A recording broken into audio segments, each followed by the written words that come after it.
Dr. Boyce breakdown on Lewis Hamilton, my brother who just did some amazing things in F1 racing.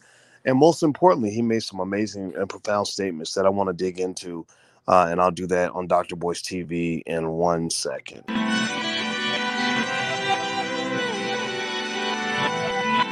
Here we are, clan the isms, cataclysm, great. Our people out here struggling, trying to make it in this state. Everybody out here doing it, but we the ones who late. Now family, we the ones who gotta delegate.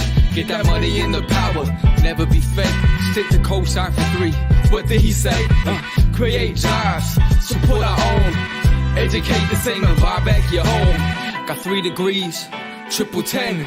3 PhDs, now we on the CNN.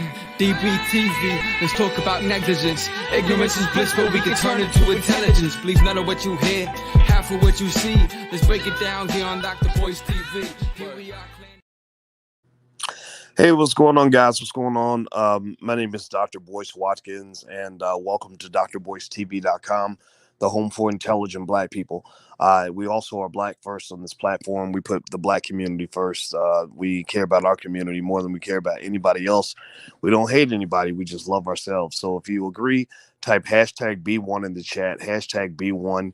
Use that on your social media platforms so we can continue the conversation. Hashtag B1. What's going on, Carla and Sarita Charles? How are you? Please hit the thumbs up button if you haven't done it yet. So let's talk about this. Lewis Hamilton.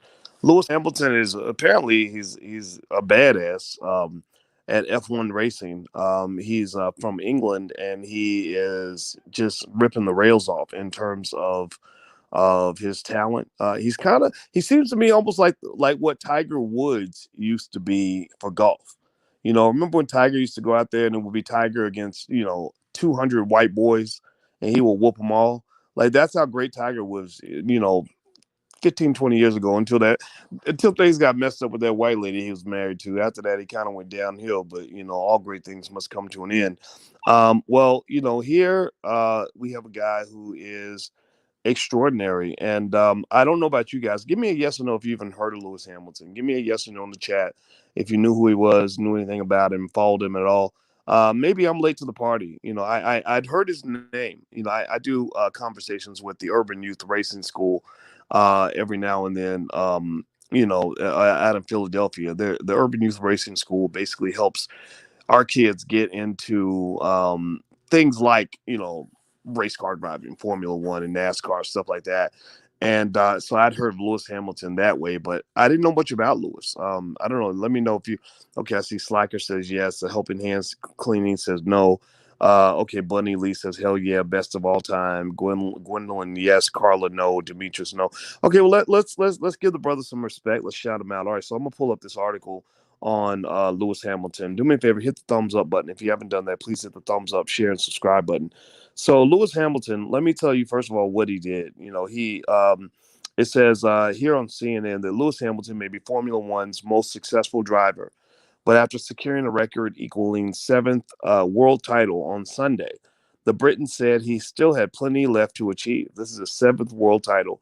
Namely, his big achievement, he says, is he wants to make the sport and the world more diverse and more inclusive. Okay, we're going to talk about that in a second because you guys know I have strong opinions on all aspects of Blackness, and because I think that's important to really think about what that means for all of us.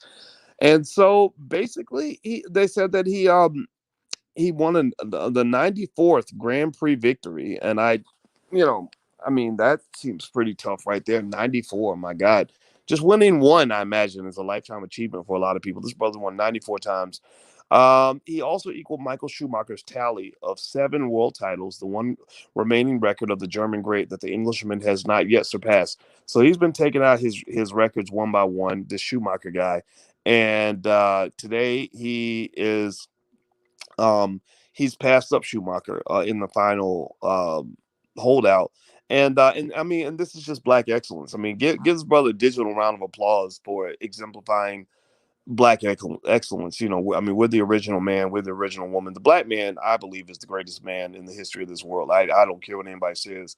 They can get mad at me for sounding like a Black supremacist, but hey, if the shoe fits, I'm gonna put that damn thing on and I'm gonna tie up every single lace. So yeah, so then there's that. Seven world championships means the world to me, he says. I can't even describe how much, but there's still another race we have yet to win. Okay, so he says, this year I've been driven not just by my desire to win on the track, but by a desire to help push our sport and our world to become more diverse and inclusive. I promise you, I'm not going to fight to stop fighting for change. We have a long way to go, but I will continue to push for equality within our sport and within the greater world we live in. So he says, equaling Schumacher's record puts a spotlight on me that I know won't be here forever. So while you're here paying attention, I want to ask everyone to do their part in helping to create a more equal world. Let's be more accepting and kinder to each other. Let's make it so that opportunity is not something that is dependent on background or skin color. All right, so let's cheer the brother on. Like, nice statement. I really like that. I appreciate that. Right, I appreciate that very much. Now what I'm going to do is I'm going to challenge your thinking just a little bit on this. Uh, here's the thing, right? I think that what he said is absolutely appropriate. I mean, he made a lot of good points about, I think his dad sold a lot of the family assets so that he could actually perform, or actually get on the track in the first place, because it's an expensive sport, and his father didn't have a lot of money. And this is one example of how wealth disparities play a part in opportunities. When you grow up without the resources you need, then you can't do the same things that the rich white kids can do. And his father, though, showed that if there's a will, there's a way. And just like I tell you guys, look, if you really want something for your kids, it's out there for you. Don't tell me you can buy $100 pair of shoes but can't buy a $30 book for your child. Like, that's trifling, right? We know that's trifling. So his father, shout out to his dad, shout out to all the strong black fathers in the building. And I'm sure he had a mother. I imagine he had a mom. Shout out to her too, for guiding him in a way that taught him the value of sacrifice. You cannot succeed in life without sacrifice. You cannot win at anything without hard work and without obsessive, relentless commitment to what you want. The greater you want to be, the more obsessed you have to be. The stronger you want to be in the end, the more adversity you're going to have to fight through. There is no way to heaven unless you're willing to go through hell. Anybody who tells you different is lying to you. So you need to go ahead and just call them a liar and go down the path of excellence. Black excellence usually is preceded by some degree of black pain. That's just what it is. That's just life. So I love that, right? I love that story. I think it's great. I love the idea of black people doing something that's different and non-stereotypical. My God, we have an oversupply of rappers. We have way too many rappers. We have way too many basketball players. We have way too many football players. We got kids that think they're going to the NBA and they will never grow above 5'8". If you're 5'8", trying to get to the NBA, you're probably better off thinking that you're going to retire on a resort on Mars, right? You're better off thinking that you might retire with $100 billion in the bank.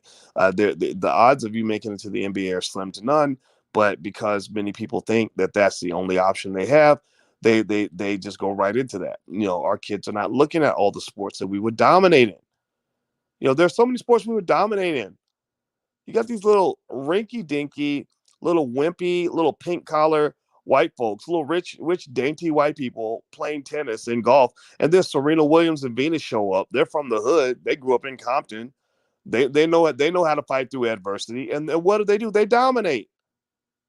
They dominate. Tiger Woods in golf. You had a bunch of little wimpy, little beta male white boys playing golf. They were okay, but they weren't.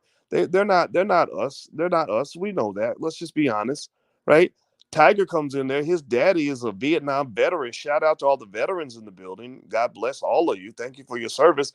And his daddy, who taught him, mental toughness. He taught him mental toughness, and Tiger goes out and does what? He dominates. He dominates. Now you got this brother, Lewis Hamilton. He's competing in Formula One. Not to say that the other Formula One racers aren't tough, but when you survive blackness in America and around the world, and you come out of that shining the way we do, we're the only people who can go through what we go through and come out shining. We're the only ones who can go through the slavery, the oppression, the colonialism, all the crazy dysfunction, and still come out shining. So you go through all of that, you're gonna be a superstar. When I sat next to white kids, German kids, Asian kids, and Russian kids in my PhD program, I was shining. I was shining. I told them I was gonna shine. I told him that's probably why they didn't like me, because I was probably a little bit like Muhammad Ali, who's also from Louisville, Kentucky. Shout out to my home city of Louisville and R.I.P. Breonna Taylor. I was probably a little bit too much like Muhammad Ali. I was shining and I knew I was the best. Why? Well, because that rough experience really you get shined into a diamond. You rough around the edges, you go through some hell, you go through the dirt, but you come out, just with a toughness and a capability that your colleagues cannot match. So stop believing that your challenges are a curse. Your challenges are not a curse. Your challenges are a blessing. And I believe Black people are blessed more than anybody on this planet. The thing about the blessing, though, is you got to dig for the blessing. You got to dig for it like you dig for gold or dig for diamonds. You ain't gonna find it on the surface. You dig for it like you're drilling for oil. You got to dig. If you dig through the curse, you will always find the blessing.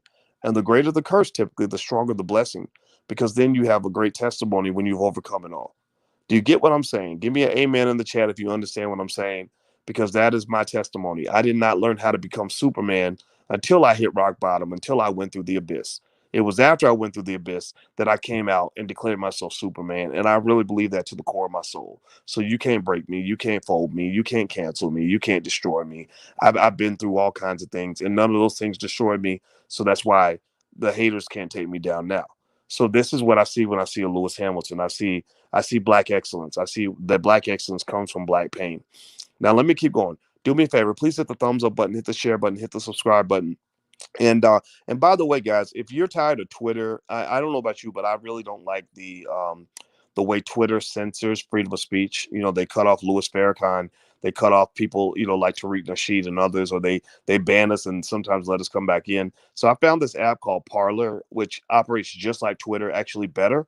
And it's they have complete freedom of speech. They're built on freedom of speech. They also allow you to make much longer tweets than Twitter does. So if you want to try it out, you can download the Parler app. That's how you spell it, with an E instead of an O.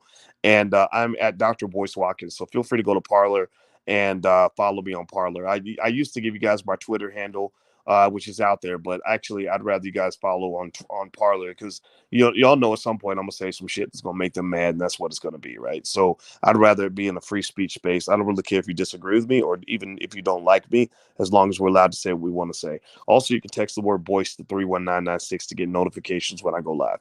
So let's go deeper on Lewis Hamilton's statement. You see, Lewis Hamilton's statement about diversity and inclusion and equality.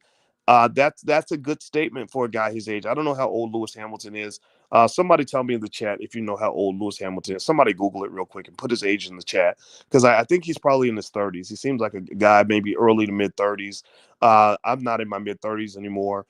So I figured out a few things since I was in my mid 30s.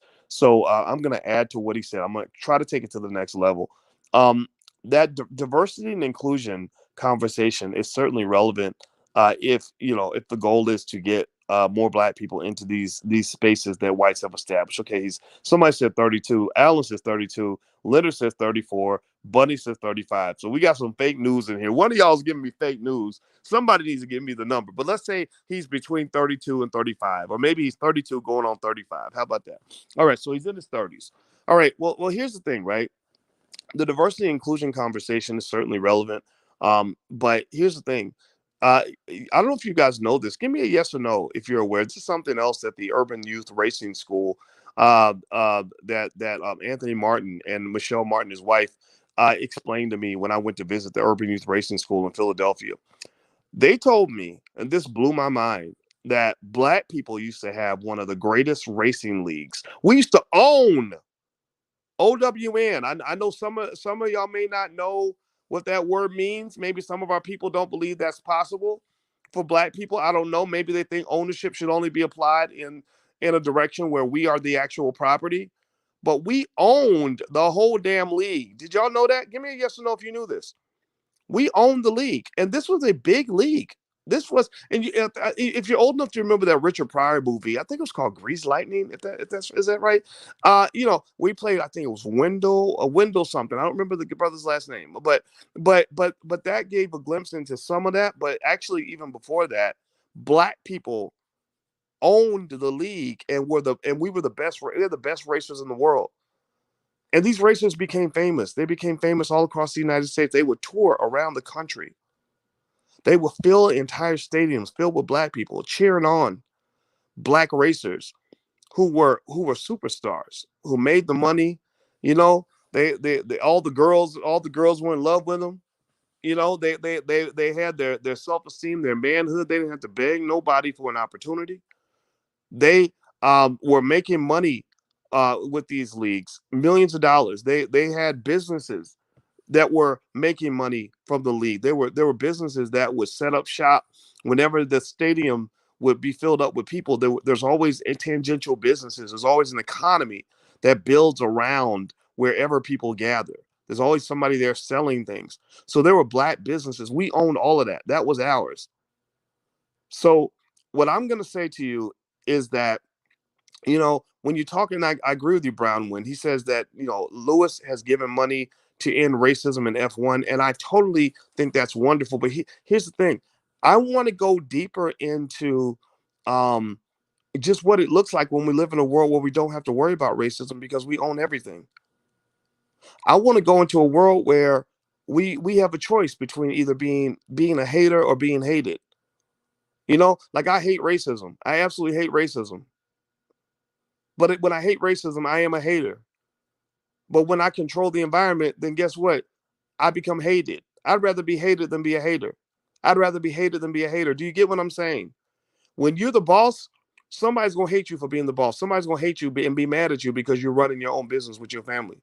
They're going to get mad at you. They're going to say, I applied for a job with Nathaniel Lockridge's business. And all he does is Nathaniel only hires his children and his cousins and his play cousins and his mom and them and other black people, and he won't hire me because I'm Asian or because I'm white. I hate Nathaniel because Nathaniel, because he's this millionaire and he thinks he's better than everybody. He doesn't have a good diversity policy and won't bring in any people from my community. Right. So I'd rather have Nathaniel and his kids be hated than be a hater.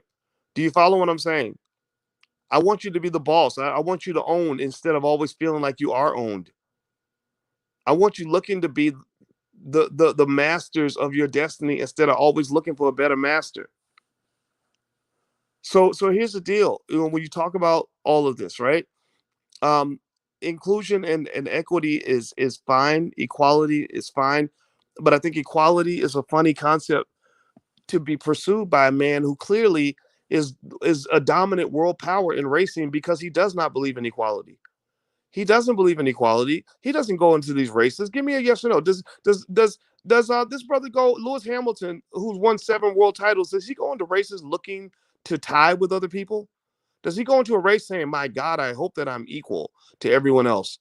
Does he say, "My gosh, I hope I'm included in the finalists. I hope that I can be one of the guys"? Or does he seek to stand out? Right. So the world is like a race. The world is competitive, and I want us, in addition. I mean, we could talk about equality, we could talk about inclusion, we could talk about racism and diversity, all those things, right? Push for that, right? If you work whatever white business you work for, if you work for a white man, I want you to go to that white man, get in his face, and say, we need more inclusion, we need more black people in here. But when you let the black people in, there should be a plan to get black people out.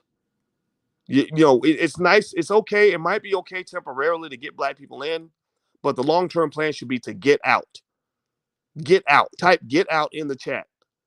I mean, getting in should be temporary. Getting out is your permanent solution. You only get in so you can get enough resources, so you can stack enough paper, so you can get out. Lewis Hamilton is a man who probably has made hundreds of millions of dollars in his career. I don't know how much money he made last year, but I remember reading that this brother made an insane amount of money. Well, that's a lot of money where you have the ability to become an economic god. And what do I mean by that? That very specific term, an economic god. An economic god, a god has the ability to go to a 6-dimensional reality and create 3-dimensional manifestations of his 6-dimensional vision.